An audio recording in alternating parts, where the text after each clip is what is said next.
Bueno, primero que todo, buenos días a todos. Agradecer al colegio por la invitación. Agradecer a ustedes por levantarse un día sábado tan temprano, sobre todo con el clima, ¿verdad? Para tocar un tema súper importante que hoy en día, tal vez a nivel nacional, ha estado súper de moda, si lo podríamos llamar así, que no nos afecta, o digamos, nos afecta directamente de una u otra forma, ¿ya?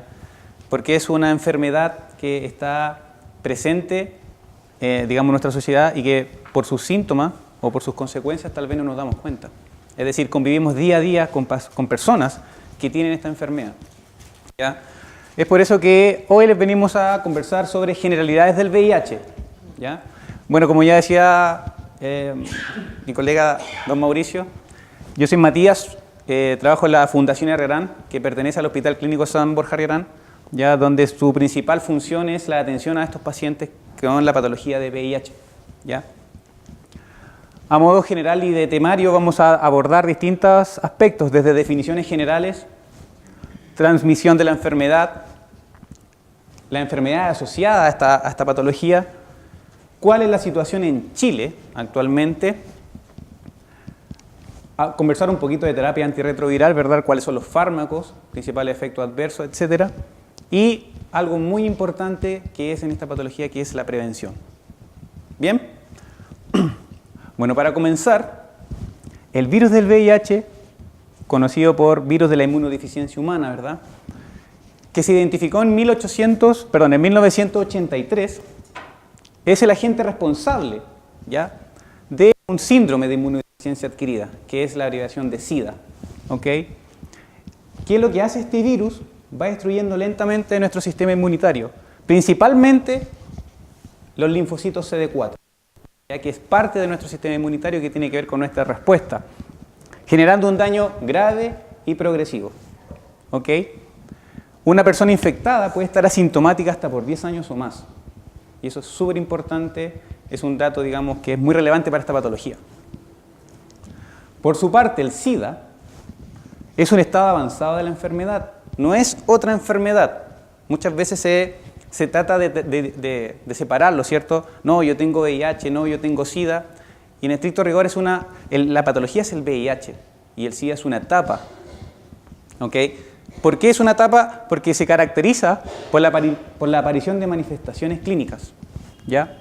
En ocasiones, infecciones concomitantes, neoplasias, ciertos cánceres, enfermedades oportunistas, que son secundarias a la destrucción de nuestro sistema inmune. O sea, si no tenemos un sistema que nos permita defendernos, empiezan a aparecer esta enfermedad, ¿cierto?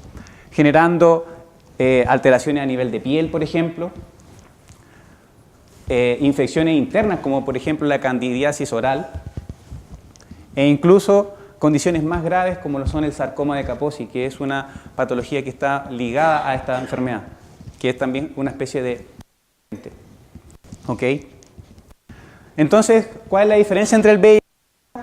El VIH es la infección por el virus, ¿ok?, que va debilitando nuestro sistema inmunitario hasta destruirlos. Y el SIDA es una etapa avanzada de la enfermedad. Como ustedes pueden ver acá, tenemos una infección primaria, ¿verdad?, con el virus, donde nuestro sistema todavía está, digamos, defendiéndose. Luego, con el pasar de los años, este virus empieza a ganar terreno, empieza a ganar población, hasta llegar a una etapa donde nuestro sistema inmunitario está prácticamente destruido. Bien, entonces, para recordar, las células CD4, que es lo que el virus principalmente ataca, son las células que nos protegen, que nos defienden. Ahora, ¿cuáles son las características de este virus? Deben recordar y saber que hay dos tipos de virus. El virus se clasifica en el VIH1 y el VIH2. Bien. Son una familia de retrovirus. ¿Qué significa que es un retrovirus? Que, a diferencia de nuestras células que nosotros tenemos en nuestro cuerpo, que están sintetizadas por el ADN, ¿cierto? Nuestro material genético es el ADN. Estos retrovirus poseen un material genético que es un precursor, que es el ARN, el ácido desoxirribonucleico, ¿ya? Y que requieren de ciertas enzimas para poder generar un ADN viral, que básicamente va a ser el que va a sintetizar nuestro cuerpo para que genere una replicación de este virus, ¿sí? Como les decía, existen estas dos categorías, 1 y 2. Principalmente el virus VIH-1 es el responsable de la mayoría de los casos a nivel mundial. Es el más estudiado y con el que se tiene más experiencia. El virus, por su parte, el VIH-2 se descubrió principalmente en la zona de países como África Occidental. Bien. Bueno, esta es una imagen donde se caracteriza el virus. Como ustedes pueden ver, tenemos el material genético del virus, que es el ARN, que está dentro de su capside, ¿verdad? Tenemos una envoltura del virus y ciertos grupos enzimáticos, que las enzimas son proteínas, ciertos grupos proteicos que permiten sintetizar el material genético de este virus, ¿ya? Y ciertas proteínas que lo envuelven. Ahora, súper importante, tenemos que saber cómo es la transmisión del VIH. El VIH está presente principalmente en sangre, semen, fluidos vaginales e incluso en la leche materna. Bien, en las personas que están infectadas claramente. ¿Ya? ¿Por qué se infectan? Porque hay contacto entre las secreciones de estas mucosas, ya sea contacto anal, vaginal, bucal o cortaduras, por ejemplo. ¿Ya? La principal causa de transmisión de la enfermedad es la sexual, ¿ok? Sin protección. Y eso es un tema a hablar durante toda la jornada, ¿ya? Por el contacto íntimo entre estas mucosas, ¿ok? El sexo anal y vaginal, como lo pueden ver, son los más riesgosos dentro de las prácticas sexuales, ¿ya? Y en este caso, con estas prácticas en que la pareja receptiva es la que está en mayor riesgo. Bien. En relaciones heterosexuales, las mujeres presentan mayor riesgo que infectarse que los hombres. Bien, por lo tanto, como hombre, si lo vemos desde el punto de vista de género, tenemos también una responsabilidad, ¿cierto?, que las mujeres. También tenemos la transmisión vertical, que es súper importante, que es de la transmisión de la madre al hijo, ya donde se debe tener en cuenta datos como el estado inmunológico de la madre, carga viral, que lo vamos a mencionar, y las conductas, digamos, anexas que tenga esta madre a su hijo. O sea, una madre que tenga mayores condiciones de riesgo también tiene mayores probabilidades de transmitir la enfermedad a su hijo. ¿Ya?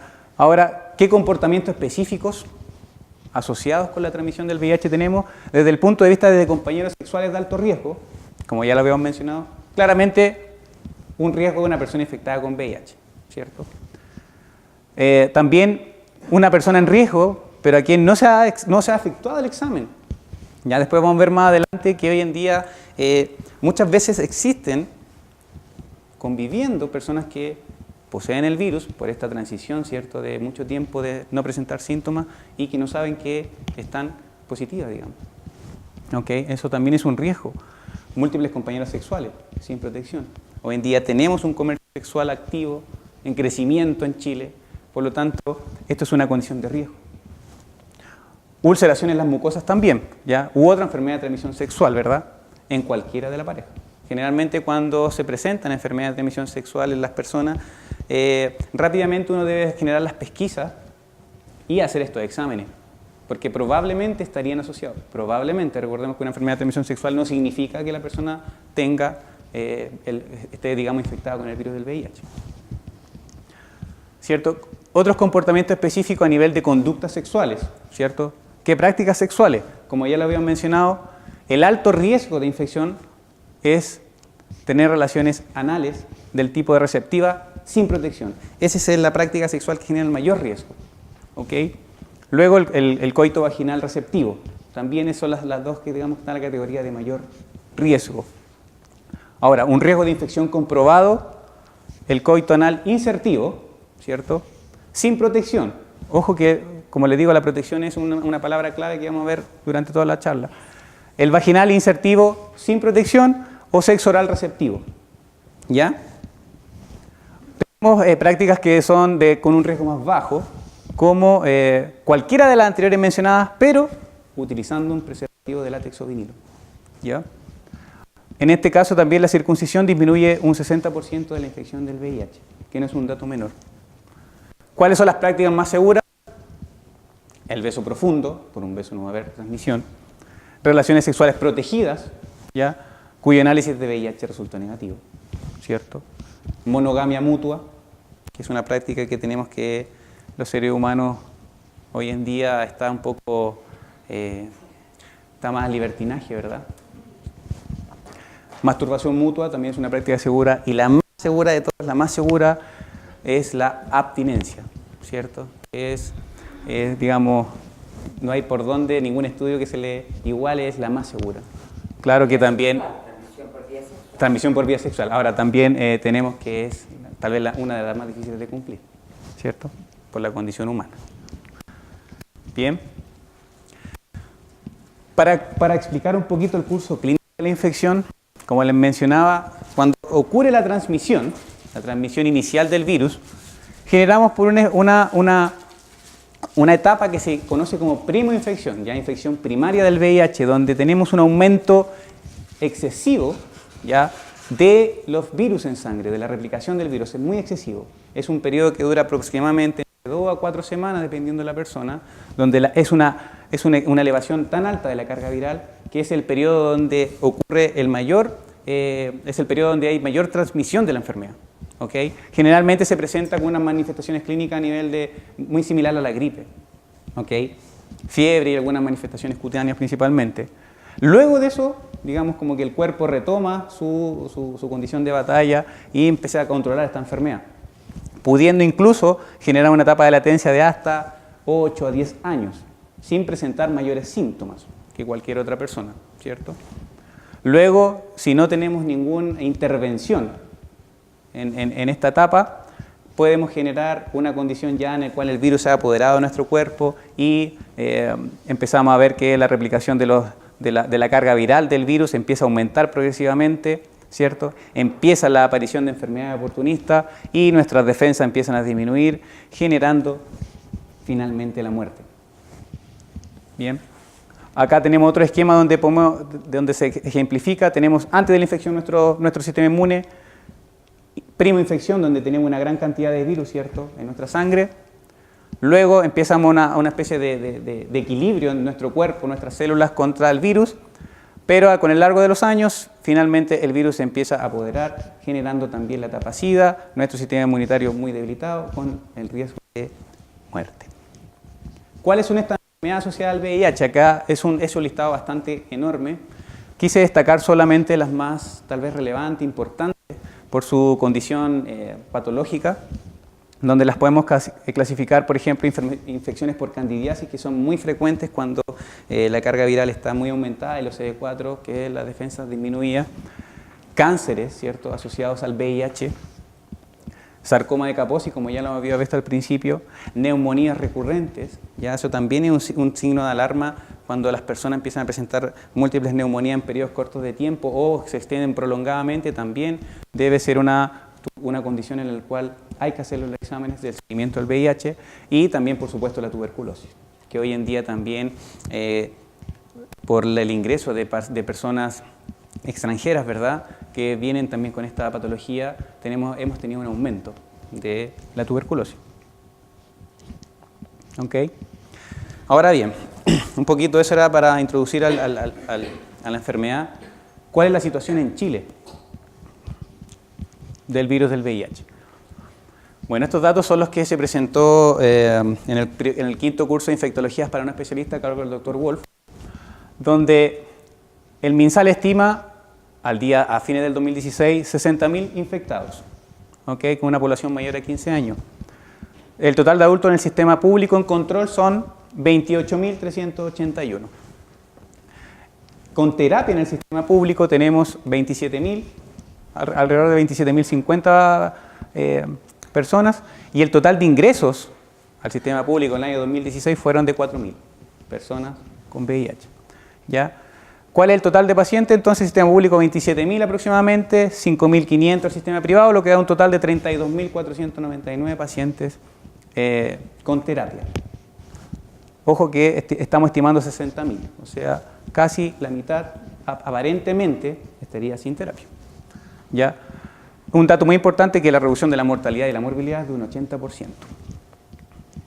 Ahora, por su vez, ONU-SIDA Chile tiene unas estimaciones bien similares. ¿Ya? El número de personas que viven, alrededor de 61.000, esto es al año 2016. Adultos, principalmente la prevalencia entre adultos entre 15 y 49 años es del 0,5%, pero es muy importante que destaquemos el valor, 61.000 personas mayores de 15 años que están digamos, en teoría con VIH, y tenemos la mitad de la población controlada, según estadísticas del sistema público y de nosotros como fundación. Esto también es súper importante destacar: fallecimientos por SIDA, digamos, por el diagnóstico del virus, no se han reportado casos, ¿ya? Ahora bien, dígame.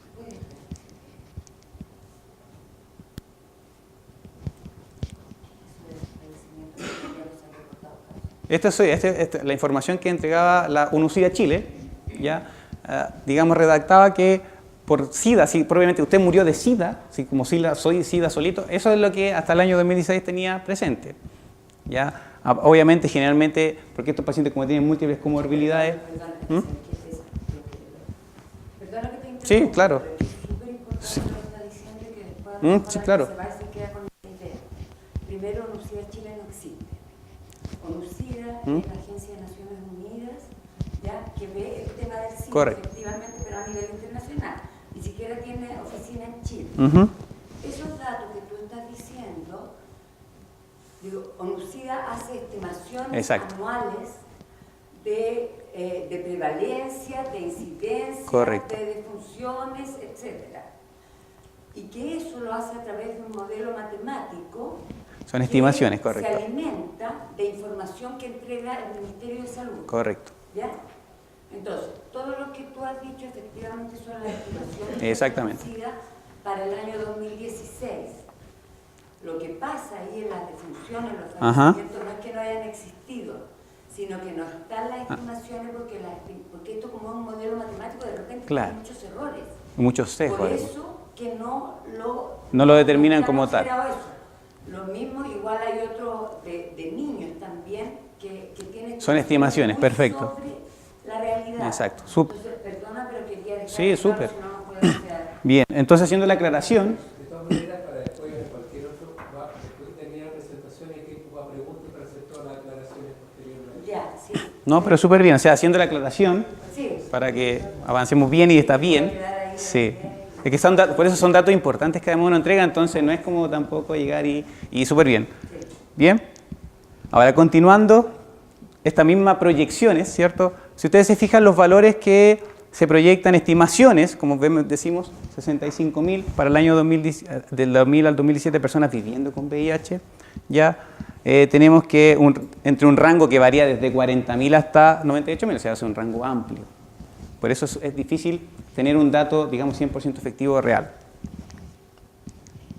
Ahora, como seguimos con el tema de las estimaciones, ONU-SIDA estimó un aumento de los casos de un 34%, el Instituto de Salud Pública, que es el que confirma la enfermedad, de un 45%, y el MinSal de un 66%. Como lo ven, también es difícil tener un dato real que todos más o menos conversen del mismo valor. Ahora bien, como estamos viendo la situación en Chile, ¿qué tenemos en Chile también para poder abarcar esta enfermedad? Tenemos una guía clínica GES, ¿cierto? El VIH es una patología GES. Solo para recordar, ya que el GES tenemos que es una patología que está cubierta, está garantizada por el Estado, ya para recibir sus prestaciones, con una garantía de oportunidad, protección financiera de los distintos tratos de FONASA, ¿cierto? Y garantía de calidad en las atenciones que se entregan.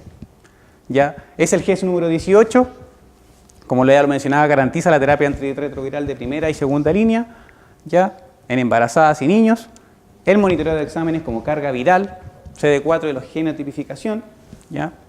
Establece plazos de cumplimiento, el diagnóstico dentro por lo menos de 60 días, tratamiento dentro de 7 días desde la indicación médica, los inicios precoces y los no precoces dentro de 35. La diferencia entre un inicio precoz y no precoz va a dar por una condición que se va a establecer por su nivel de carga viral, nivel de CD4 al momento de la consulta y enfermedades asociadas a ellos. ¿Vale? Por eso un inicio precoz es un inicio en el cual está en una condición que debe ser abarcada de lo antes posible. Por eso el tratamiento es dentro de los primeros 7 días. Embarazada dentro de los 7 días también, claramente, y el recién nacido dentro de 24 horas.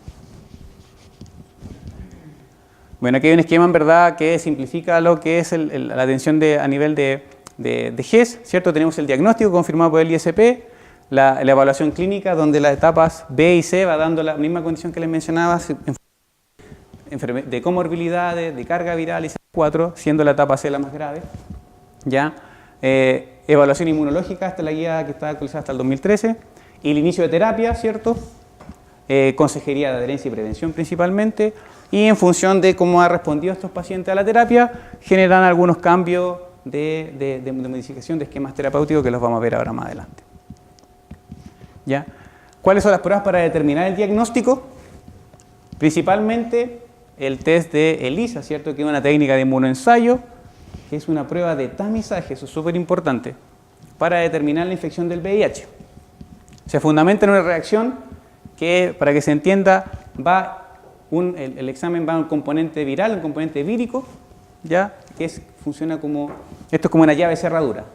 Sería el antígeno, parte que tenemos el virus en el ensayo y tenemos parte del plasma de la persona a la cual le vamos a hacer. Entonces va a ser una especie, vamos a tener la cerradura y la llave. Si esto se acopla, si esto encaja, va a generar una reacción principalmente de un cambio de color. Y va a dar positivo si en nuestro plasma tenemos la llave que encaja en esa cerradura, para que se entienda, ¿ya? Principalmente.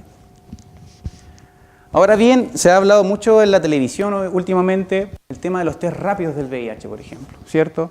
Que el test rápido es la solución para controlar la cifra alarmante de contagiados. En otro lado, la Acción Gay, por ejemplo, rechaza la venta de test rápido en VIH farmacia. El MinSal prepara implementación para el test rápido para detectar VIH. Y esto más que todo también es un tema para conocer las opiniones, ¿cierto? En el tema de las consultas y preguntas, porque desde el punto de vista sabemos que el VIH tiene un marco legal, por ejemplo, de la protección de identidad, ¿cierto? Que tiene que ser confidencial. Entonces, desde el punto de vista, por ejemplo, hoy en día funcionamos con una confidencialidad muy absoluta, muy concreta, esto tal vez iría en desmedro de eso, ¿cierto? A lo mejor nadie querría entrarse, digamos, en una farmacia, digamos, de paso comunitaria, tal vez que tenga, se va a hacer el examen, chuta, soy positivo, pero no hay una especie de consejería, ¿cierto?, de educación, que yo cuando empecé a ver estas imágenes pensaba, digamos, en el modelo de farmacia que tenemos, tal vez sería bueno, por ejemplo, en la farmacia como centro de salud, capacitar a farmacéuticos, por ejemplo. A lo mejor no todas las farmacias, pero tener a un grupo o sectorizada y que puedan capacitarlos y entregar información a la población y que vayan a hacerse los exámenes, digamos, y después esos alimentan al Instituto de Salud Pública, al Ministerio, una especie también de masificar el realizarse el examen, ¿cierto? Entonces, bueno, estos test rápidos principalmente, como el test de ELISA que habíamos visto, ya se basa principalmente en una migración de la muestra que va a través de una membrana, donde todo lo que dice acá, lo relevante es que vamos a tener nuestra muestra que va a reaccionar con a un antígeno específico y también va a generar un cambio de color, lo cual va a generar una activación de este test, y si marca positivos porque tendríamos una especie de tamizaje del virus. Recordemos que esto no es absoluto. ¿Quién da lo absoluto en cuanto a la confirmación del virus? Es el Instituto de Salud Pública. Es la entidad en Chile que dice sí, esta muestra es positiva. ¿Ok? Es el responsable de la confirmación. Toda muestra de tamizaje, o sea, por el test de ELISA o por estos test rápidos, deben ser enviadas al ISP, que es cierto, siendo positiva. El resultado debe ser enviado físicamente. Y si el resultado es positivo, debe efectuarse la prueba de identidad previo a la entrega de información y consejería. Negativo, consejería post-test.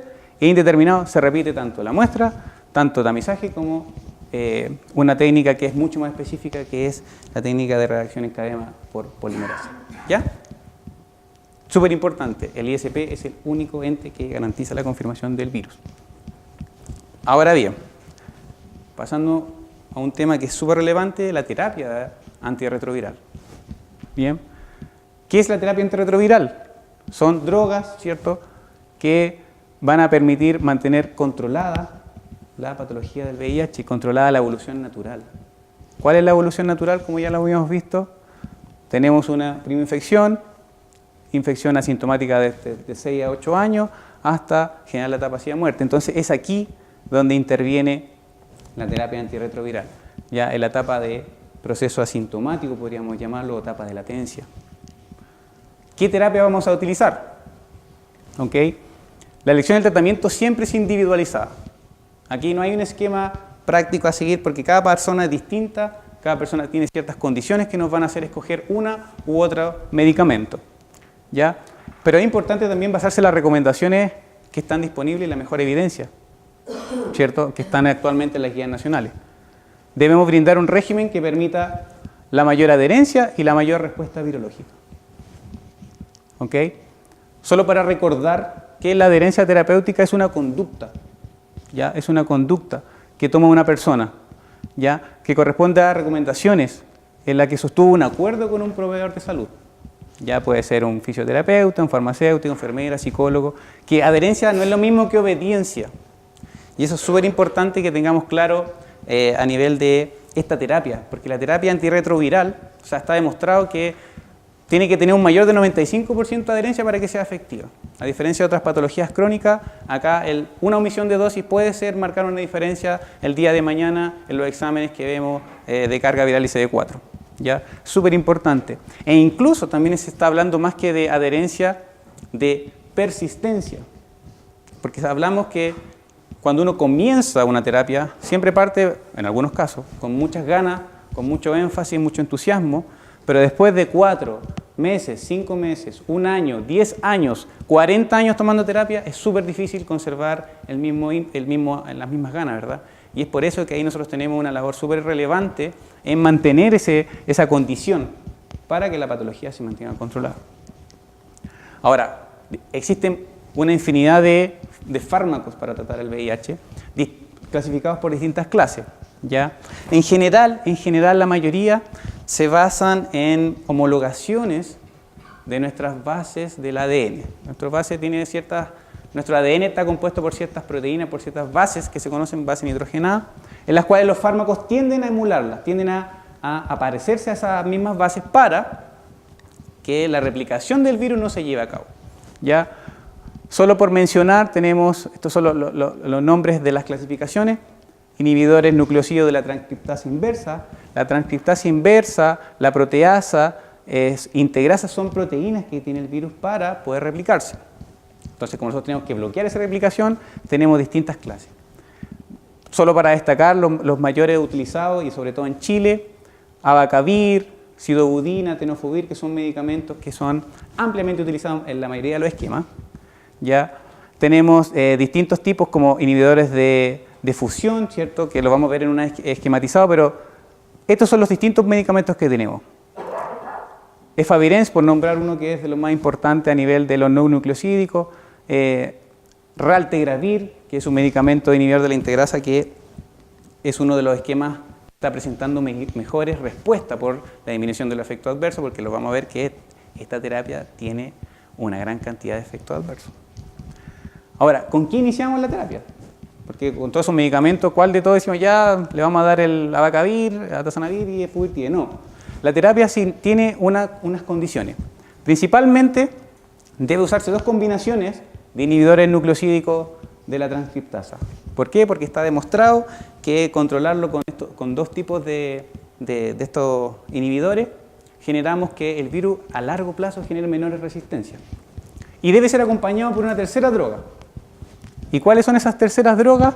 Puede ser efavirenz, ¿ya?, atazanavir, lopinavir y la mayoría de los medicamentos que terminan en vir, ¿ya? Para que ustedes, como uno dice, ¿cuál es como una especie de mnemotecnia? ¿Ya? Pero así se debiese comenzar un inicio de terapia. Ahora, ¿qué es lo que vamos a escoger acá para iniciar terapia? Eso lo va a dar la condición clínica del paciente, las comorbilidades, su función renal, etcétera, ¿ya? Bueno, si ustedes, por ejemplo, buscan en internet y ponen mecanismos de replicación o mecanismos de acción de fármaco del virus, ustedes se encuentran con estas imágenes que de repente uno no logra procesar, tal vez. ¿cierto? Donde aquí está toda la maquinaria del virus, desde que ingresa a la célula, se replica, ingresa al material genético y sigue la replicación viral.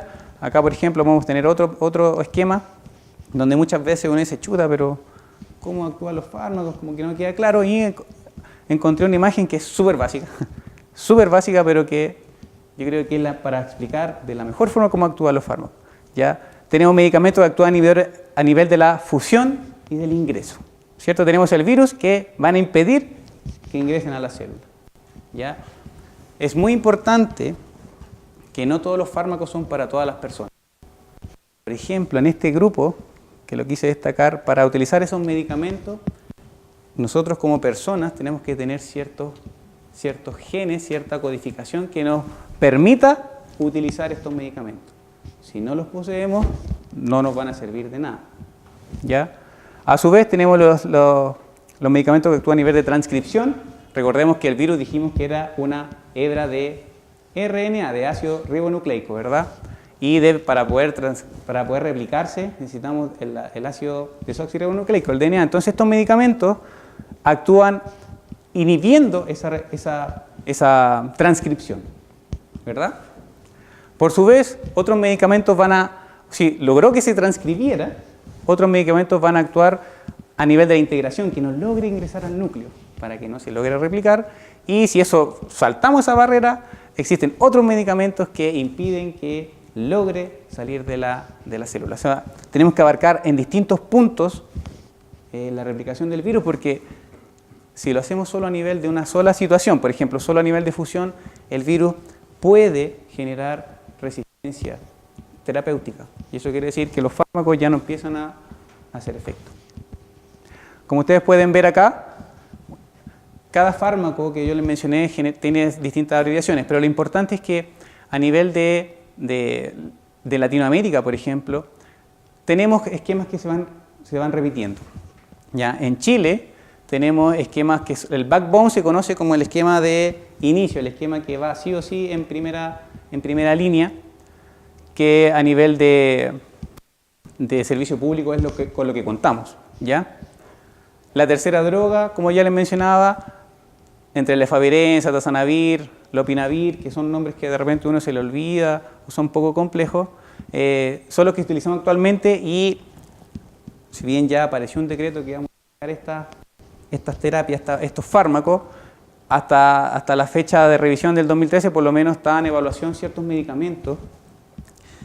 ¿Cuál es la idea de avanzar en medicamentos para el VIH? Es que principalmente nos provoquen menos efectos adversos, nos provoquen mayor eficacia, digamos, en cuanto a la supresión viral, y nos permitan también una mayor seguridad, por ejemplo, en el caso del olvido de dosis, para no generar estas fallas terapéuticas, fallas genéticas muchas veces, y que el virus mute a un supervirus y no tengamos cómo atacarlo. Ahora, ¿cuáles son los efectos de la terapia? Y esto es súper importante, ¿ya? La infección del VIH se transforma en una infección crónica.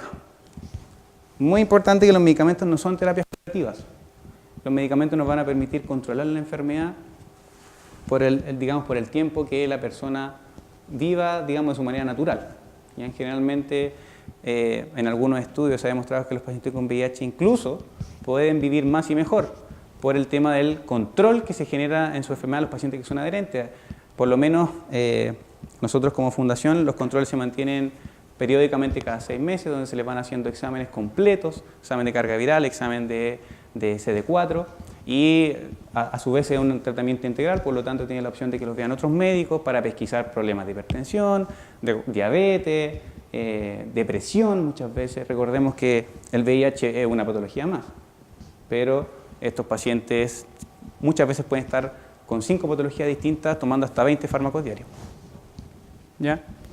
¿Qué es lo que pasa con el VIH? Se genera un estado de inflamación crónica en el cuerpo, por lo tanto, una persona de 50 años tiene un riesgo cardiovascular de una persona, por ejemplo, de 70. Es un envejecimiento precoz que genera el VIH. ¿Okay? Como ya les mencionaba, requiere de una alta adherencia para que esto genere efecto positivo y un éxito en la terapia. Eso es una alta adherencia. Hoy en Chile, si hablamos de cualquier terapia, diabetes, hipertensión, este valor yo me la juego, no creo que sea más allá del 50-60%, desde mi visión de los pacientes en cuanto a la toma de fármacos. Por lo tanto, acá el 95% es muy estricto.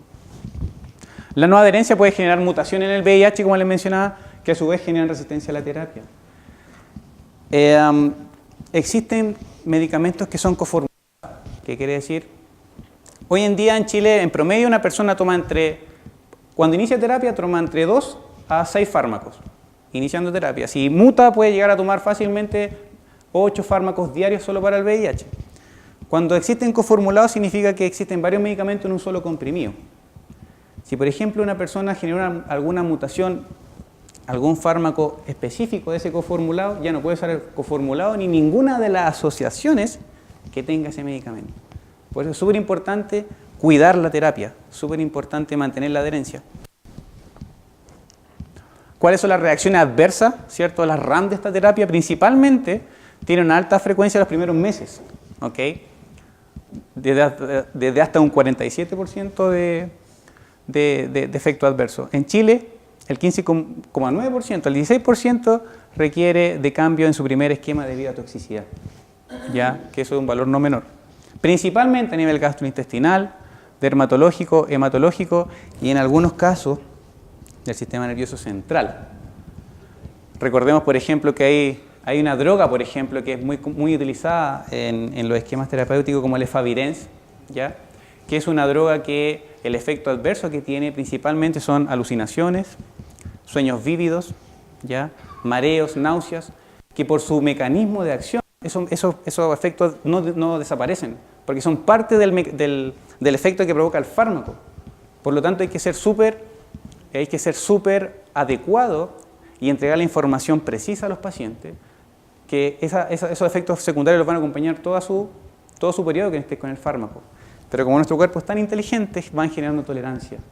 ¿Eso qué quiere decir? Que va a llegar un punto en que con la continua toma del fármaco, esos efectos empiezan a disminuir. Ellos empiezan a sentir que ya no los tienen presentes. Pero si lo suspenden, por ejemplo, por un periodo breve, por una semana, un día, a retomarlo, efecto adverso. Porque es muy rápida el cuerpo, por así decirlo, hace un reset, se resetea. ¿Ya? Pero esos efectos adversos lo acompañan siempre. También tenemos que educarlo, porque imagínense, por ejemplo, una persona que requiera por su trabajo, trabaje de turnos. ¿Podría tomar ese medicamento si va a estar en la noche, lo tiene que tomar en la noche, por ejemplo, y va a estar mareado con alucinaciones? No. Por lo tanto, por eso la terapia siempre es individualizada. ¿Ya? Ahora, súper importante, como ya les mencionaba, hay una alta gama de fármacos. Tenemos posibilidades de interacciones, ¿cierto? Principalmente entre medicamentos, alimentos, suplementos, ya afecciones clínicas. ¿Qué es lo que va a pasar con estas interacciones entre medicamentos? Puede haber una disminución del efecto, un incremento o mayor efecto adverso. Por ejemplo, un medicamento que también se utiliza mucho y tiene múltiples interacciones son el atazanavir, ¿ya? Que independiente de la familia, es un medicamento que, por ejemplo, interactúa con el pomelo, ¿cierto? El pomelo es sabido que los fármacos generan una inducción y en algunos casos genera disminución de la eficacia. Por lo tanto, insisto, como hemos tenido una gran llegada también de extranjeros, donde les gustan mucho estas frutas tropicales, hay que informarles que no las pueden seguir consumiendo, porque de lo contrario no va a tener efecto. E incluso a nivel de alimentos, podríamos considerar, por ejemplo, las hierbas, ¿ya? Que también generan interacciones, como la hierba San Juan. De hecho, ha pasado que las pacientes o las personas mayores se toman los medicamentos con hierba San Juan, en vez de tomárselos con agua. Y no han logrado controlar la enfermedad en muchos casos. En algunos casos las cargas virales, por ejemplo, siguen muy altas y uno le hace solo la pregunta ¿con qué se está tomando el medicamento? Y te dicen con hierba San Juan. Entonces es súper importante también conocer a las personas para poder abarcar estas posibles interacciones que uno de repente las pasa de lado. Uno se preocupa de otro fármaco, de otras cosas más importantes, pero en verdad la alimentación es súper relevante. ¿Ya? Entonces, ¿cuál es la definición del éxito de la terapia? Ya es lograr hacer que el paciente esté indetectable. ¿Ya?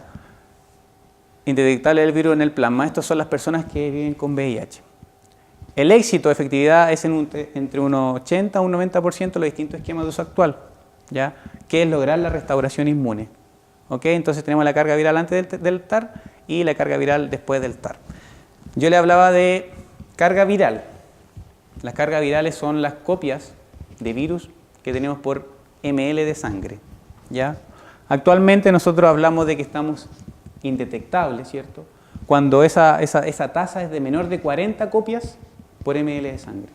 Eso se considera que el paciente está indetectable, porque también el nivel, la sensibilidad de detección de las máquinas que nos van detectando, ¿cierto? Pudiendo tener copias o una carga viral de millones de virus por ml de sangre, ¿cierto? Eso es súper importante. Bien, también a nivel en Chile tenemos una norma que es la prevención de la transmisión vertical del VIH, como le había mencionado, de la madre al hijo, que es súper importante, ya que es la infección de VIH en niños.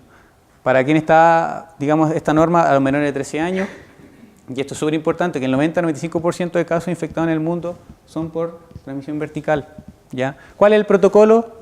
Iniciar terapia inmediatamente, ¿ya? Cesárea electiva a las 38 semanas de estas madres embarazadas.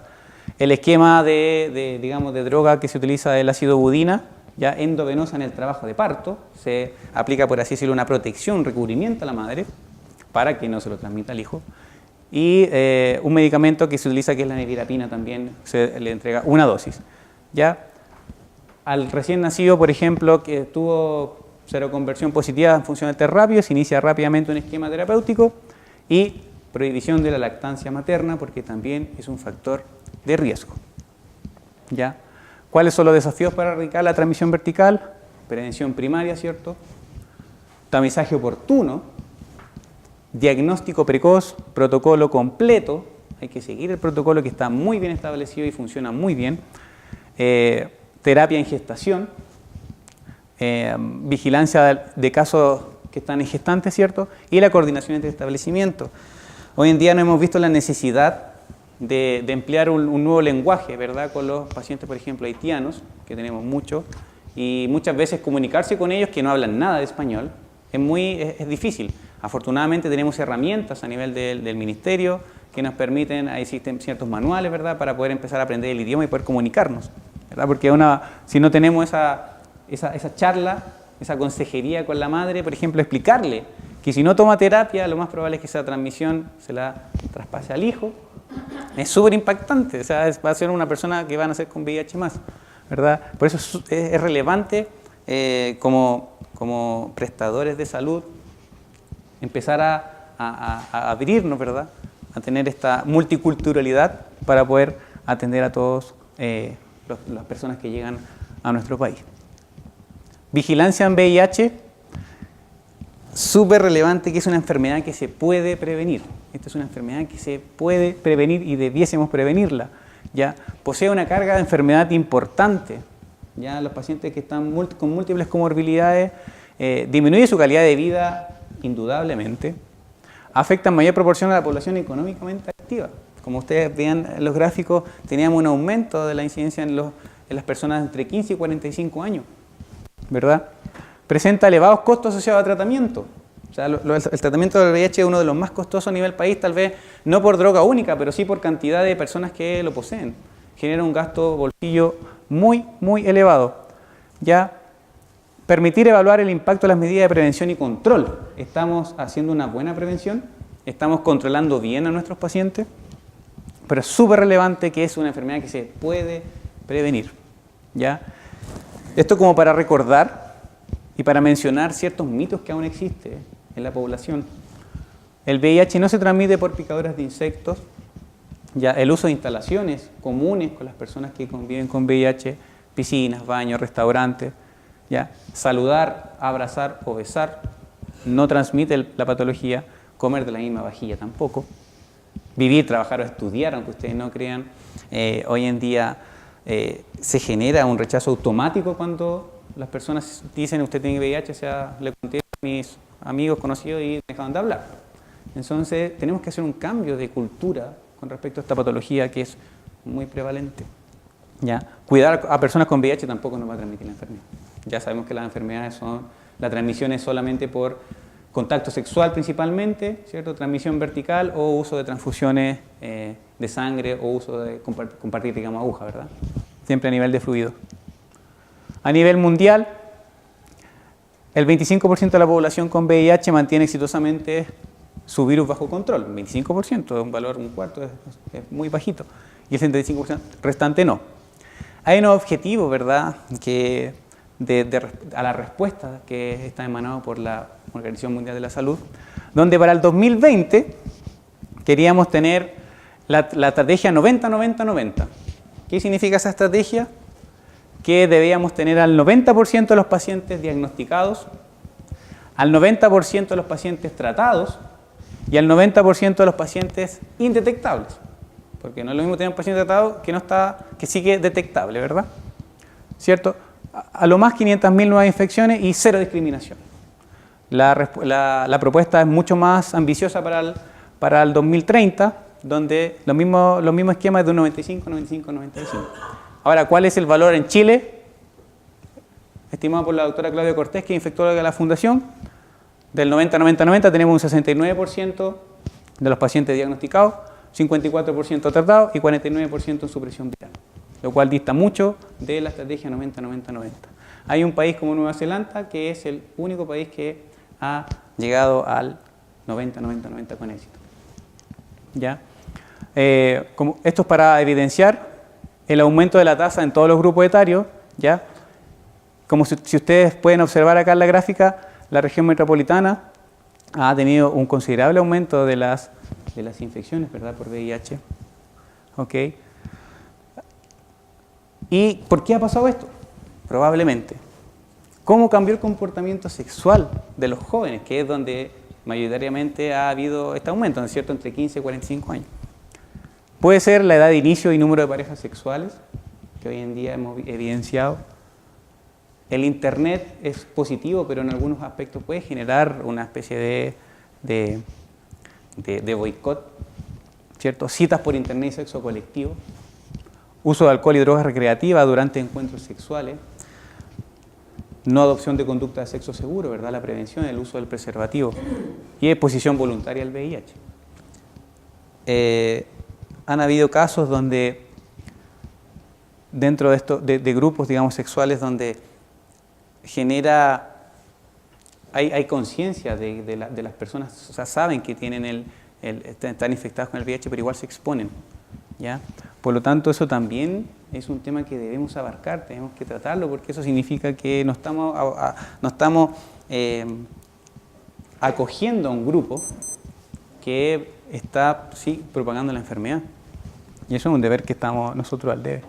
¿Cuál es la prevención entonces principalmente? Abstinencia, como lo habíamos dicho, fidelidad, uso del preservativo, medicamentos, un buen uso de los medicamentos de la terapia, el testeo, ¿cierto? Puede ser masivo o no, eso lo vamos a dejar para la discusión. Y yo lo quise destacar, la educación. Yo creo que estamos muy al debe como país en el tema de la educación del VIH. Yo creo que, esto es una opinión personal, o sea, esto debe empezar a hablarse desde quinto básico en los colegios, el VIH, la transmisión, la educación sexual. No puede ser que lleguemos a la enseñanza media, a la universidad y todavía no conozcamos qué es el VIH, cómo se transmite, el uso del condón, del preservativo. Ayer, digamos, asistí a un concierto y yo me ponía a pensar, ahí habían 45.000 personas. Y yo decía, entre banda y banda tal vez, ¿por qué no arrojan un mensaje, digamos, masivo y digan, use condón? Por ejemplo, esto estoy deliberando. Pero el tema de la educación, estamos muy al debe, estamos empobrecidos. Debemos educar a nuestra población.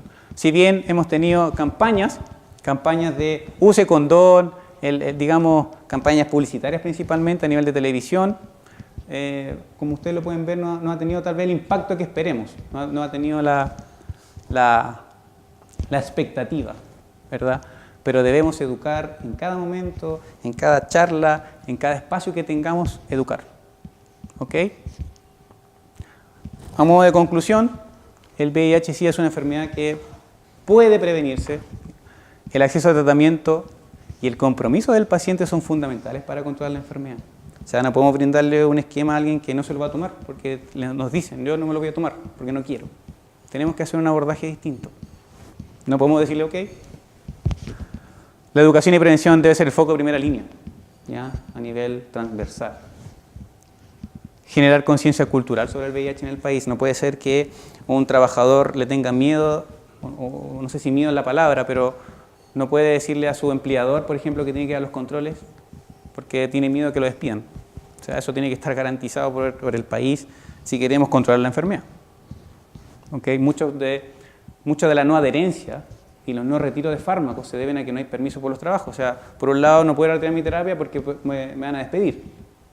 Entonces tenemos que tener un cambio a nivel país.